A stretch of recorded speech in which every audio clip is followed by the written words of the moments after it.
Mr. President, thank you for agreeing to do this interview with us. You're celebrating 3 years in office, and in the past 3 years, you've been on an aggressive development campaign. What are you most proud of?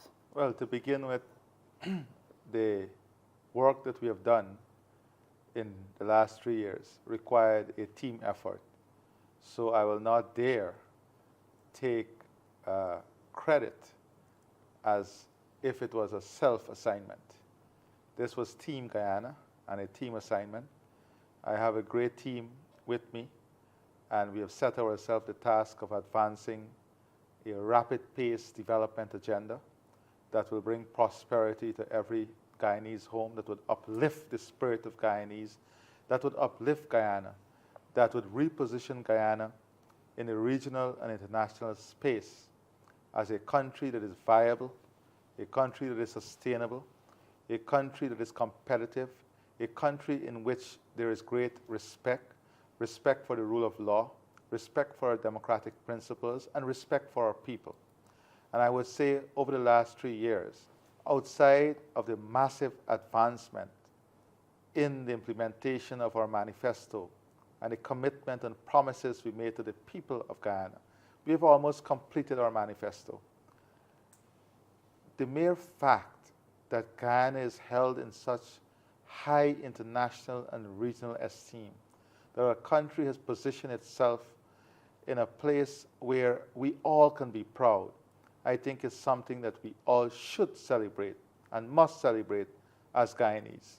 So to identify key deliverables that I'm proud of the accomplishment of the team in the last 3 years, would be doing a tremendous disservice and injustice to the tremendous work and achievement we've achieved across sector, the healthcare, education, infrastructure, technological transformation, the delivery of jobs, the expansion of housing, the opening up of opportunities for the vulnerable, the support for the elderly, women, children, integrating all of Guyana in the development frame and advancement of our country are things that we are very, very proud of. But we have also been able to set a new paradigm for Guyana, one in which we are working beyond the size of our country, one in which we are working beyond the population of our country, a paradigm in which we are going to position, and note my language, we are going to position Guyana as an important global leader on 3 of the most challenging crises that the world faces. That is food, energy, and climate. We have the credentials, we have the philosophy and the policies, we have the wherewithal, but more importantly, we have the principal position to stand on in all 3 of these areas. So a lot of the work that we'll be engaged in and we're engaged on is to position Guyana as a global leader, as a regional leader in these 3 areas. So I would not want to confine my remarks in terms of identifying 3 specific things that I'm most proud of. I'm most proud of all of the work that we have done. But what touches me and what inspires me every day is when I go out in the field. As you know, I do not like to work from the ivory tower. I do not like to work from a seat of power. For me, the seat of power, the seat of responsibility, the seat of service is on the ground, next to people, alongside people, shoulder to shoulder with people. And that, I think, in the last 3 years is what really inspires this team. When we go out to communities, we listen to people. What I want to achieve and what I want this team to achieve is the credentials of a government that is caring, a government that listens, a government that analyzes based on what they hear, and a government that acts in the interests of people. And that is what going on the ground, listening to people, engaging in community development, community engagement, community conversation allows us to do. I think one of the very important aspects of the government over the last 3 years is that we have been able to centralize people at the core of what we do. Everything that we do, all the action that we take, is bringing people at the core.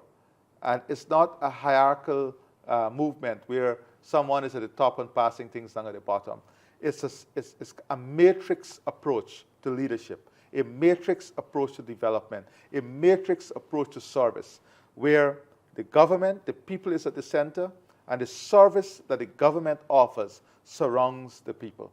So I would say, we have been able to keep our promises in the manifesto. We have brought back jobs in the sugar estate. We are revitalizing the sugar sector. We are revitalizing agriculture. We are putting food security on the front.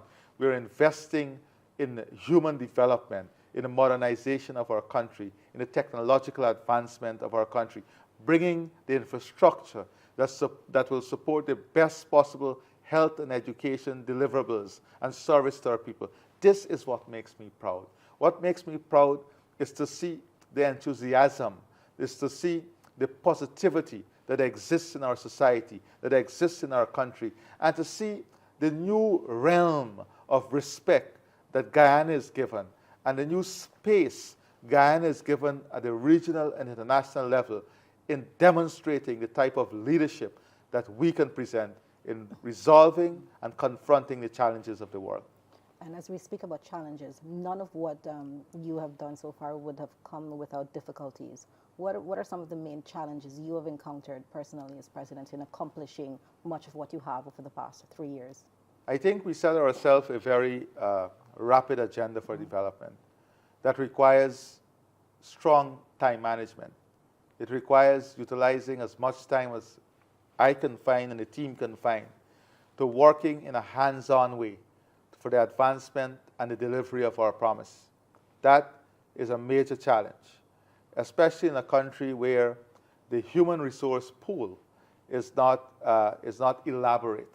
So we have to work in achieving these very ambitious targets within the human resource availability and shifting the cultural approach to work, the cultural approach to doing business, the cultural approach to achieving results. You see, I believe that everyone must be results-oriented. In the private sector, they work to ensure profitability. In the government, we must work in a way that is results-oriented. Not this long bureaucratic journey of showcase, of pageantry. That is not for me. I cut the chase. We work with specific emphasis and eyes on result. That is what I want at the end of the day, where we achieve results. There has been many challenges. We came into office in a very complex global environment, climate change. We have managed 2 floods so far of national scale. We have managed COVID-19. Almost 1.5 years of office was operating in the confines of a COVID-19 environment. So to achieve what we achieved in such an environment is remarkable by any standard. We were able to position Guyana to be an attractive destination for internationally branded hotels, for foreign direct investment, not only in oil and gas, but in a diversified portfolio of opportunity. The energy conference, the cricket finals, the advancement of our ecotourism, the positioning of Guyana as a strong ecotourism market, the positioning of Guyana within new geographic space, whether it's the Middle East, whether it's in Asia, whether it's coming on now with a new development agenda for DR. All of this combined to give us the muscle that is needed to confront the various challenges that I face and the government face. So COVID-19, the floods. Then also we had to deal with different challenges on the security front. I don't have to go over those challenges, but we confront those challenges.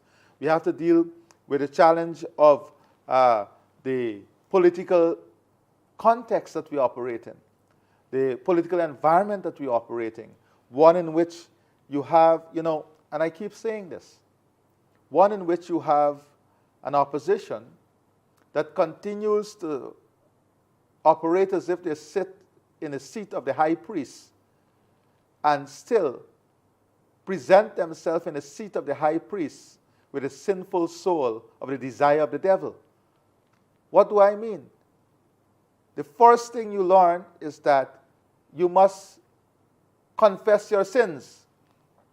If you want to present a clean slate, you have to confess your sins. This is an opposition that's tried to steal for 5 months the most important value of a citizen, that is their vote.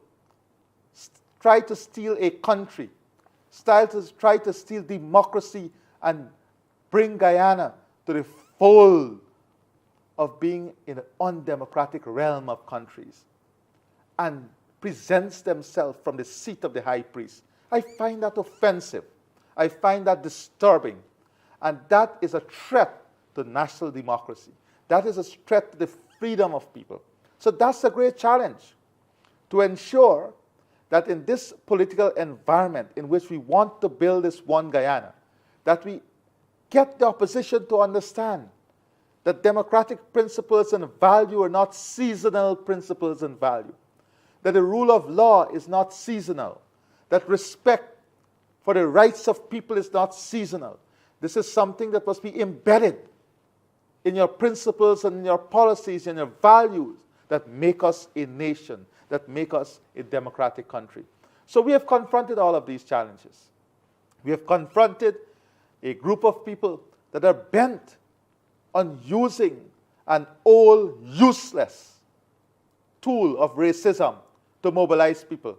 I assure you today that my commitment and my desire to destroy racism, to destroy disunity, to remove it from the psyche of our people, and to disallow the intellectual authors to use it will succeed. It will succeed because of my strong commitment and belief in the spirit of the Guyanese. It's what makes us the Guyanese people. And I believe that very strongly that we are on the path of removing this destructive element of regression from the psyche of our nation. And that will be a tremendous accomplishment. My energy, my thought process is significantly triggered to achieving this. I want to say to you, you know, many people ask me what drives you, just like this question. At the end of the day, what drives you? You know what drives me? My understanding that all of us, my belief system, that all of us, we have a common destination. You as a journalist, as a president, as a business operative, as a billionaire, as a poor, humble, working class person, our final destination is very simple. If you believe in faith or you don't believe in faith, your final destination is death. That is our final destination. But what we have is the time before that final destination to craft changes and craft events and to craft ideas and vision that enable humanity to progress, that enable humanity to advance. And this opportunity that I have as president will be utilized to advance the family of Guyana, to advance Guyana. Not Guyana in an unstructured way. Guyana in a structured collective whole where all our people are part of this advancement. What are your plans for the next 3 years for Guyana? Well, I noticed you said the next 3 years. Yes, of course, we have more than 2 more years in office. We are laying the framework now to ensure that we present a Guyana that by 2030 will be a sustainable, highly competitive, developed, advanced country in which the citizens of our country will enjoy the best health care, enjoy the best educational services, where prosperity will come from every home, where we will be singing from a singular Guyanese hymn book that we are one Guyana, that we are together. We embrace a common development pathway that seeks to advance our country, in which Guyana will be playing a leading role on climate, energy, and food, and one in which the name Guyana will come with a high degree of goodwill, respect, and we as a people will be proud of our heritage. And Mr. President, how do you respond to criticism? Criticism would always be there. But I part to national pride and glory requires thyself to produce an enduring, selfless front that would withstand the storm of obstacle and penetrate the body of negativity. One that would reach beyond the cloud of darkness, pulling from it the positivity that allows one to be destined to greatness. In all of this, thy path will confront many evil. Many evil hand that burrows its way like termites in an effort to dismantle every forward step you make. Such evil force must not shackle the foundation of love, unity, and trust. The power of such evil force is limited to the selfish desire of men, humankind, who can see beyond their selfish interests. What separates those who succeed and those who will fail, those who will be on the equation of failure? What separates us? Those who succeed and those who will be on the path of failure is a difference between the pessimists and those who are the doers. That is my self-philosophy that guides me. As you celebrate your 3rd year, is there anything you'd want to say to the Guyanese people today? I want to say to the Guyanese people that as your president, I am humbled by your love and support every day. I'm humbled by your commitment to development. And I want to say to those who are not yet on board with the One Guyana plan that history will judge you wrongly. Some people love to write. I will say to them that the ink that you use to write will one day flake into the realms of history. And when it flakes into the realm of history, the purpose of your writing and the true intent of your writing would unfold itself to the next generation. What do I mean? The power of the ink sometimes can be misused, and sometimes can be used to create very positive and enlightened change. Enlightened position. All of us in this democratic country has a stake at the table. We must not abuse that stake. We must not be opportunistic in how we utilize our intellectual power or how we utilize different platforms we stand on. You cannot hide under the umbrella of falsehood. You cannot hide under the umbrella of fabrication. If you're standing for principle, the principle must be across the board. And that is the type of government I want to develop. One that stands strongly on principles and a value system.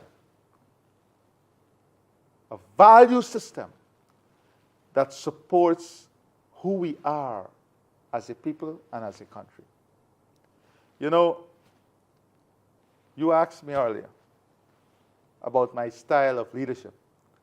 And some people say that it's aggressive, calling people at every hour.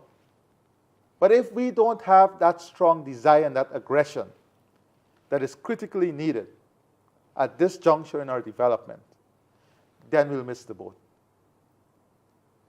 We will miss the opportunity of transformation. Let me say this. Many countries went through different phases of development. I see today persons consider themselves intellectuals and specialists in all kinds of areas. But you know, as a government, we too have ideas. You can't be in government and brain dead. You can't be in government and lack the ability to develop ideas and to craft a vision. The development of the ideas and the crafting of the vision was presented in the manifesto. And the people elected us based on that vision, based on the ideas we presented. And we have a moral responsibility to implement it. There is no debate about that. So there is nothing inconsistent with what we are doing now from what the people asked us to do. You know, a lot of people speak about, a lot of specialists on oil, the oil sector now. A lot of specialists. Guyana is not about oil. Oil is the vehicle through which we can build a Guyana that is competitive and sustainable. And Guyana that is competitive and sustainable requires a diversified economic profile. It requires a diversified investment profile. We're talking about the building of a new city that is technologically driven. We're talking about setting the agenda for AI to be an important part of our future. We're talking about setting the agenda for research and development to be part of what we present to the world. We're talking about setting the agenda of utilizing the opportunities that we have in the rainforest to have groundbreaking breakthrough in pharmaceuticals. We're talking about building out an infrastructure that will open up Guyana and bridge the different rivers. We're talking about integrating Guyana as a main hub for energy within the Guyana Shield and the region we serve. We're talking about building out a deepwater port and integrating it with northern Brazil to be a major player in the transport and logistics business. We're talking about building out a healthcare system that is second to none, one in which it becomes an important economic earner, foreign currency earner for the country. We're talking about the Guyana that will present the highest skilled human resources that the world can see. We are talking about a Guyana that by 2030, from our school system, we'll have the ability to speak Spanish and English. We are talking about a new Guyana that is emerging. And what will fuel the emergence of this new Guyana? It is the revenue from oil and gas that has to fuel it, but will fuel it to create new growth poles. It will fuel it to create new areas of revenue. It will fuel it to create new economic opportunity. It will fuel it to diversify our risk portfolio. What should we do? What should we do? What should we do as Guyanese? We have been blessed with natural resources. We are now blessed with hydrocarbon. We are blessed with a great forest that we have given to the world. Should we say, now, let's shut down the hydrocarbon? When we have this opportunity now to build out a Guyana that will see our people prosper, that will see the future Guyanese prosper. And let me say this. I see a Guyana 2030. And we must work towards this. We have to work towards doubling the demand in our country. That is doubling the population. We have to get the diaspora to return. And they will only return when we are able to create this ecosystem, this high-value opportunity that will drive the change, that will drive the development, that will advance the development. This is not fairy tale land. This is not about finding a sexy headline. This is real work, understanding the real challenges. We have a shorter window in the hydrocarbon industry to catalyze the opportunity that it brings.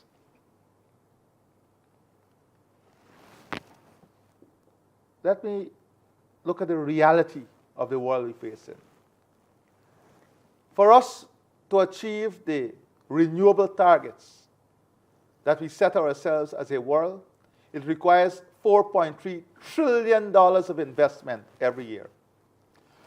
You know what was the investment last year? $1.2 trillion. Who is going to finance that gap? Every single developing country is finding it difficult now to achieve the Sustainable Development Goals 2030. Why? There are challenges for development financing. There's challenges for climate financing. There's challenges in food security. There's challenges in inflation, food inflation. There's challenges in the global environment, the rising interest rate. We are confronting these challenges with an understanding that we have to build an economy and a financial system that can withstand the shocks of the future. And what are the shocks of the future? You have to be able to build out a coastal defense system that will respond to the climate realities. Where is the revenue going to come to do that?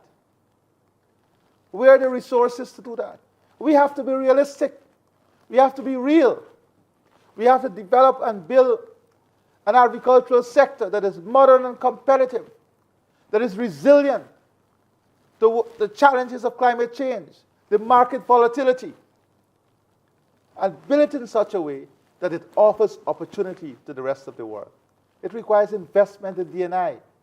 It requires investment in the modernization of the agricultural sector. It requires training and development. It requires mechanization. It requires revenue. This revenue can't come from an international system because the international system has not been delivering. So we have this God-given opportunity with the resources from hydrocarbon. Yet, some people are stuck in this hydrocarbon narrative without understanding the much larger picture that we have to build and confront. These are the things that are important to me. These are the things that keep me up at night. These are the things that play on my thinking process, because I have to deliver Silica City. We have to deliver the new highways and roads. We have to deliver a better life for all Guyanese, whether you're in the hinterland, riverine areas. We have to ensure that your cost of energy is reduced. We have to build a competitive ecosystem for manufacturing and industrial development.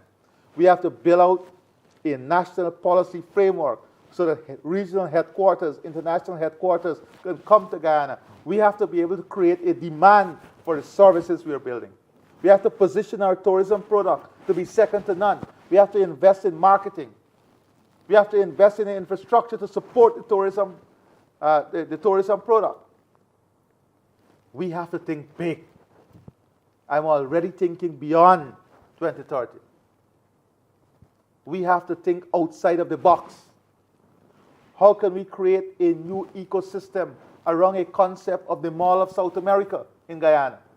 What is needed for such a concept to succeed? So I am not spending my time analyzing the negativity that comes with a venomous pen, or the ignorance that comes with a blessed intellectualism that does not exist. I spend my time on the reality. I spend my time listening to people who are positive, listening to people who can help to craft the ideas and craft the modus the mode of operation that is required to take us to where we're going to be. We are going to be the best. I say this in a humble way. We are going to be leaders, not because of hydrocarbon, but because of how we utilize the revenue to position Guyana on the regional and international stage. This requires us to think bold, to act in a bold way. This requires us to operate outside of the norm. It requires us to be aggressive. Some people say I'm always so upbeat. But it's a sense of pride. It's not being upbeat. It's knowing what beholds us as a nation. It's understanding what is there for us as a nation. At the end of the day, thy conscience clear is thy satisfaction of the heart. My conscience is clear. Wisdom is not appointed unto you. Wisdom is when you can share in the development of society. Many people believe that the foundation of a modern society and the foundation of an advanced society is the way you look and present yourself as a society. The foundational pillars is ensuring that a society is built on love and trust. The society is built on a system of values and principles in which the people of that society are the inheritance of what is delivered by the country. And the people of our society must be the inheritors of our hard work. Working every day to create new consortiums, bringing women together to own the Forest Urban Eco Lodge. Working now with a group to ensure that we can produce all the black eye for Guyana and the region, building out a new consortium, getting women more engaged in earning, having more access to disposable income.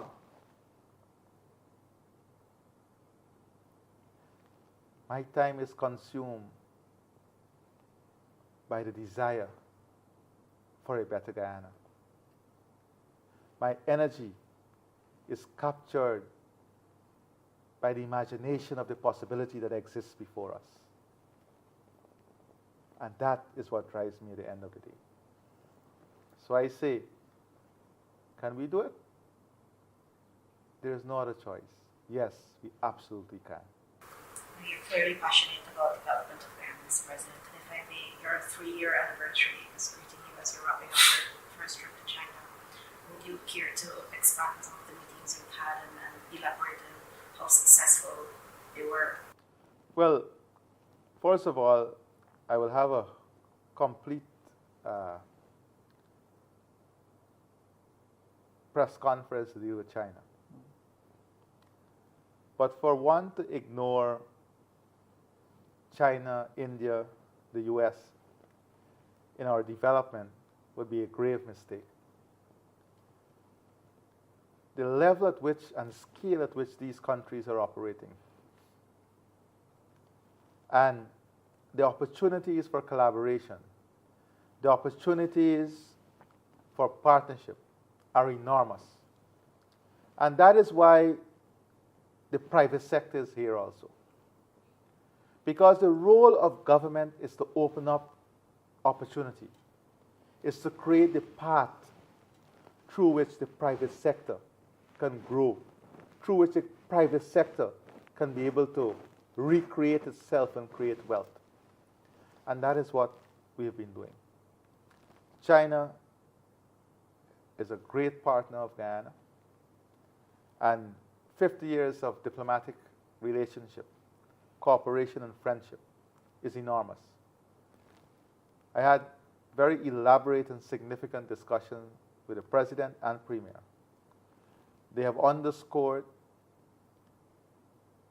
the importance of Guyana and their commitment to our holistic development and advancement. They are very, very interested in participating and being part of this process of transformation and modernization. And of course, I made a point that every nation has a different degree of shared responsibility in the advancement of humanity. How can we build international peace when everyone is still speaking the language of war?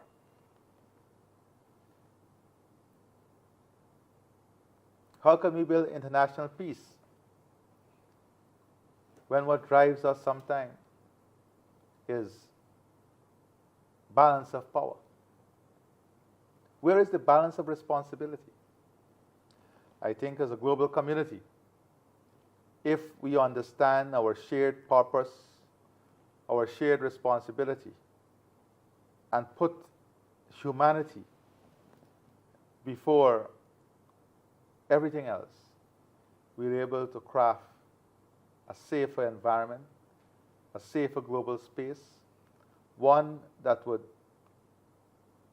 create and build greater trust and respect for each other, and one in which we can sit and have frank discussions without impacting the peaceful coexistence of nations and countries. And that, I think, is a key message that the developing world must push. The war in Ukraine proportionately affects the poorer country more than anyone else. Because the EU can find tens of billions of dollars to support the war, support Ukraine, and we believe that every country must have sovereignty and territorial integrity. We value that greatly, and must be allowed to live in peace within their territorial boundaries and sovereignty. There's absolutely no debate on that. But as developing countries, we have to withstand the shocks and the effects of such war in a very volatile global situation, where access to financing is becoming more difficult and the cost of financing is blowing out of the roof. So this trip and this focus of this trip was to strengthen our relationship, was to identify key and critical priorities for both countries. We've been able to do that. We have been able to set up a working framework in advancing many of the ideas on climate, energy, infrastructure, food security.